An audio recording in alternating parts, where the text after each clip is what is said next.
آکے مسلوں پہ بیٹھتے تھے، اس لیے کہ وہ کہتے تھے جب رب چاہتا ہے تو پھر کوئی چیز کسی چیز کو روک سکتی، وہ سیدھے مسلے پہ بیٹھتے۔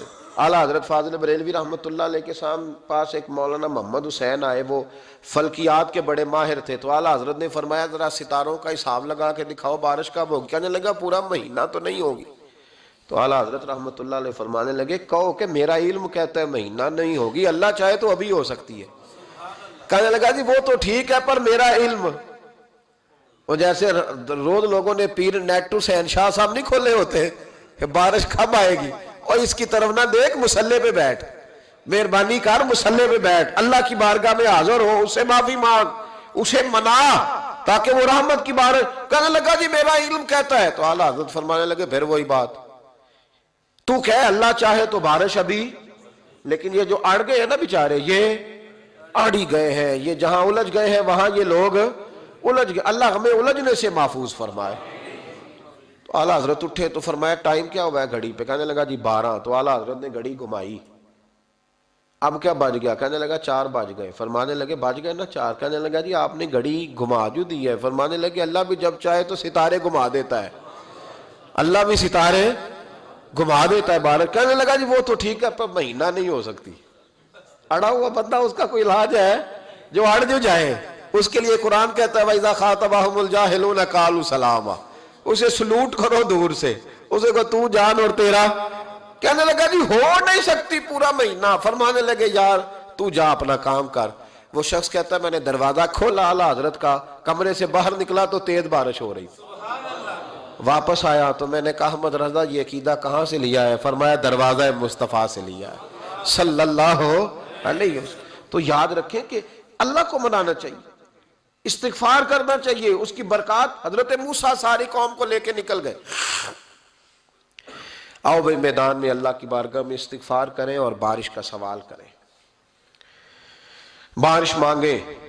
جب باہر نکلے دیر تک دعائیں ہوتی رہیں تو حضرت موسیٰ علیہ السلام کو رب کریم نے وحی فرمائی کہ موسیٰ آپ کی قوم میں نے ایک شخص ہے جس کو 40 سال ہو گئے نافرمانی کرتے، اس نے رب سے صلح نہیں کی۔ کتنے لوگ ہیں؟ ایک، اور 40 سال سے وہ نافرمان ہے، اس کو مجمع سے نکال دو بارش ہو جائے گی۔ اگر ایک گناہگار کی وجہ سے بارش رک جاتی ہے اور جہاں دروازے کھلے ہوئے ہوں، جہاں تنہائیاں خوفناک ہوں، اور جہاں تباہی اتری ہوئی ہو، اور جہاں لوگ کروڑوں روپیہ مال ہڑپ کر گئے ہوں، اور جہاں علماء کو ہتھ کڑیاں لگا کے ٹھنڈی زمینوں پہ لٹا دیا جائے اور قوم کہہ رہی ہو اچھا ہوا اچھا ہوا، اور لوگ پھبتیاں اڑا رہے ہوں، مذاق کر رہے ہوں، تو پھر اس قوم پہ کس طرح کر کے فضل الہی۔ اور یہ مولوی کا معاملہ نہیں، یہ تو ممبر رسول کا معاملہ ہے۔ میرے مصطفیٰ نے یہ نہیں کہا پیر میرا وارث ہے، حضور نے فرمایا عالم میرے دین کے وارث ہے۔ ہاں حضور نے فرمایا جس نے عالم کے چہرے کا دیدار کیا سمجھے میں نے اپنے نبی کی زیارت کی ہے۔ لیکن یہاں تو خیر یہ عنوان نہیں، ورنہ میں اس پر جاتا ہے۔ تو کہا ایک بندہ ہے 40 سال سے اللہ کی نافرمانی کر رہا ہے، وہ اگر نکل جائے تو بارش ہو جائے گی۔ حضرت موسیٰ نے اعلان کر دیا بھی ایک شخص ہے، وہ اگر نکل جائے تو بارش ہو جائے گی۔ پتہ تو ہوتا ہے نا سب کو، مجھے بھی پتہ ہے کہ میں اندر سے کیسا ہوں، اور آپ کو بھی خبر تو ہوتی ہے نا جی۔ جب بات ہو رہی ہوتی ہے تو پھر پتہ تو چلتا ہے نا کہ بات کہاں جا کے سیٹ ہو رہی ہے، پتہ چلتا ہے نا۔ اسے بھی چل گیا پتہ، اب اندر ہی اندر رونے لگا۔ اور دیکھو امام رازی اور امام غزالی دونوں نے لکھا ہے کہ اس درد سے رویا، اس درد سے کہ ادھر والے کو بھی پتہ نہ چل جائے، مجمع کے اندر کھڑا ہے اور ادھر والے کو بھی استغفار، دیکھو ادھر والے کو بھی پتہ نہ چل جائے اور ادھر والے کو بھی کہیں ہجوم میں غم میں بھی توہین نے ضبط غم نہ ہوئی۔ ہم اس احتیاط سے روئے کہ آنکھ نم نہ ہوئی، ہجوم غم میں بھی توہین نے ضبط غم نہ ہوئی۔ ہم اس احتیاط سے روئے کہ آنکھ نم نہ ہوئی، روئے بھی پر کسی کو آنسو نہیں دیکھنے دیے۔ اب اس درد سے کہتا ہے اللہ تو معاف کرنے والا ہے نا، تو معاف کرتا ہے، پردہ پوشی کرتا ہے، اور مالک اگر لوگوں کو پتہ چل گیا تو میرے تو بچوں کا بھی جینا حرام کر دے گا، یا اللہ میری تو آنے والی نسل بھی تڑپ کے وقت گزارے گی۔ مالک تو معاف کر دیا کرتا ہے، لوگ نہیں معاف کرتے، اے اللہ یہ میری خوبیاں بھول جائیں گے، میری خامیوں پر بات۔ مالک میں یہ ذلت نہیں برداشت کر سکتا، فضل فرما۔ حضرت موسیٰ نے دوبارہ اعلان کیا، نکلتے ہو کہ نہیں نکلتے؟ پھر تڑپا، خداوندا مجھے بے آبرو نہ کر، یہ ذلت اور رسوائیاں یہ نہیں برداشت ہوتی، اللہ درگزر۔ حضرت موسیٰ نے تیسرا اعلان کیا، نکلتا ہے یا میں پھر اس کا نام لوں؟ اللہ سے پوچھ کے نام لوں اس کا، بتاؤ کون ہے؟ اب تو تڑپ گیا، کہنے لگا مالک میں تیری بارگاہ میں استغفار کرتا ہوں، آئندہ نہیں کرتا، آئندہ نہیں کرتا۔ یہ لفظ ادا کیے، بندہ کوئی بھی نہیں نکلا، رب کریم نے بارش عطا کر دی، تیز بارش جب برسی نا، تیز بارش، لوگ تو نہیں دیکھ کے دوڑ گئے۔ تو حضرت موسیٰ کہنے لگا یا اللہ مجھے بھی تو بتا، تو نے کہا تھا کہ جب تک بندہ نہیں نکلتا بارش نہیں ہوگی، تو نکلا کوئی بھی نہیں، بارش ہو گئی، ماجرا کیا ہے؟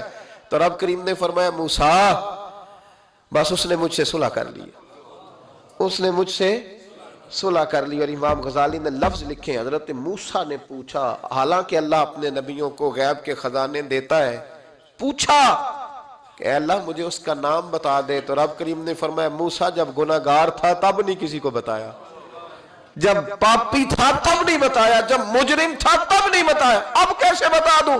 فرمایا اس کی میری صلح ہو گئی ہے، اور فرمایا جو بارش نہیں نہ ہو رہی تھی وہ بھی اس کی وجہ سے نہیں ہو رہی تھی، اب جو ہوئی ہے نا تو یہ بھی اسی کی وجہ سے ہوئی ہے، یہ بارش اب جو ہوئی ہے تو یہ بھی یہ اس گناہگار کے سبب سے۔ اپنی راتیں اللہ کے ساتھ گزارے، مصلی پہ بیٹھے۔ میرے صاحب رحمۃ اللہ علیہ سے جب کوئی کہتا نا کہ بڑا پریشان ہوں تو کچھ بتائیں، تو فرماتے آج رات مصلی پہ بیٹھ کے اپنے رب سے بات کرنا، میں بھی بات کروں گا۔ بندوں کو دکھ بتانے سے عزت میں کمی آتی ہے، اور اگر اللہ کو بندہ اپنے دکھ بتائے تو اللہ عزتیں بڑھا دیتا ہے۔ ترمذی شریف کی حدیث ہے، نبی پاک علیہ السلام نے فرمایا اگر تو دنیا داروں کو دکھ بتائے گا تو اللہ تجھے غنی نہیں کرے گا، اور اگر تو اپنے رب کو بتائے گا تو اللہ بڑی جلدی تجھے دنیا سے بے نیاز کر دے گا، تجھے لوگوں کی ضرورت نہیں رہے گی۔ استغفار کریں، کثرت سے کریں، ذوق سے کریں، مصلی آباد رکھیں، ہر شے دیکھو نا، جس طرح کھانے کی میز آباد رہتی ہے، بستر آباد رہتا ہے، ہمارے دیگر معاملات، اگر مصلی نہ آباد رہے تو روح بے چین رہتی ہے، طبیعت بے قرار رہتی ہے۔ انسان میں نے دیکھا ہے بڑے بڑے سمجھدار لوگ پاگلوں جیسی زندگی گزار رہے ہیں، بولتے جا رہے ہیں، بولتے جا رہے ہیں، بولتے جا رہے ہیں، ایسے کسی کو کوئی خبر کہ 6 فون اٹھائے ہوئے ہیں، ایسے جیسے ڈسٹرب ہو گئے مینٹلی طور پر۔ وجہ کیا ہے کہ ان سے جان نہیں چھڑاتے۔ کبھی سارے موبائل بند کر کے نا، سارے بچے ہر چیز سائیڈ پہ کر کے مصلی پہ بھی آنا چاہیے۔ اور مالک تو بڑا ہی کریم ہے، اللہ تو بڑا ہی کنز المال کی حدیث سنا کے بعد سمیٹتا ہوں۔ نبی پاک صلی اللہ تعالی وسلم فرماتے ایک شخص تھا بنی اسرائیل میں، بڑا مالدار تھا، تو پھر اس پہ غربت آ گئی۔ جب غربت آئی تو رو پڑا، کہنے لگا اے اللہ میں غریب ہو گیا ہوں، میری مدد فرما، میں نے بڑی نافرمانی کی ہے تیری۔ مالدار جب تھا تو بڑی موج کر، یا اللہ میں نے بڑی اب نہیں کروں گا، مجھے اس غربت سے نکال۔ تو اللہ نے فرشتوں سے کہا کہ دے دو جو مانگتا ہے۔ تو فرشتے کہنے لگے یا اللہ یہ توبہ کر کے نہیں آیا، ڈر کے نہیں آیا، یہ تو الجھ گیا تب آیا ہے، یہ تجھ سے ڈر کے ہوتا ہے نا ایسے کہ لوگ اللہ سے نہیں ڈرتے جتنا غربتوں سے معاذ اللہ ڈرتے ہیں، یا اللہ یہ تو وہ الجھ گیا تب آیا۔ تو اللہ نے فرمایا پتہ مجھے بھی ہے لیکن آ تو گیا ہے نا، چلو دے دو۔ تو کہا یا اللہ اگر دے دیا تو دوبارہ نہیں آئے گا۔ فرمایا اس کا بھی مجھے پتہ ہے، تم دے دو۔ اسے دے دیا، جب دولت مل گئی نا تو کہنے لگا اوہو وہ تو میں نے طریقہ صحیح استعمال کیا اس لیے کامیاب ہو گیا۔ پھر کچھ وقت گزرا تو پھر الجھ گیا، پھر قرضے چڑھ گئے، پھر سارے علاج کہنے لگا یا اللہ اب نہیں کرتا، اب معاف کر دے۔ 70 دفعہ توبہ کی اور 70 دفعہ توڑی۔ حبیب کریم فرماتے ایک دن بستر پہ تھا، آسانی تھی، 70 دفعہ فرشتوں نے کہا یا اللہ یہ جھوٹا ہے، جھوٹ بولتا ہے، یہ تو غربت ہے، یہ تو تیری بارگاہ میں آیا ورنہ کبھی نہ آتا، بیمار ہوا ہے تو آیا، اس کا تو بچہ بیمار ہوا ہے تو آیا ورنہ کبھی نہ آتا۔ 70 دفعہ توبہ توڑی۔ ایک دن رات کو بستر پہ لیٹا تھا، دولتیں بھی تھی، آسانیاں بھی تھی، دل میں خیال آیا میں کتنا جھوٹا ہوں، جب الجھ جاتا ہوں تو اس کے دروازے پہ جاتا ہوں اور وہ کتنا کریم ہے، مجھے خالی نہیں لوٹاتا۔ تڑپ اٹھا، آنسو نکل گئے، اٹھ کے مصلی پہ کھڑا ہوا تو رب کریم نے فرشتوں سے فرمایا کھول کے دیکھو دروازے، آج یہ غربت کی وجہ سے نہیں آیا، آج میرا بن کے آیا ہے۔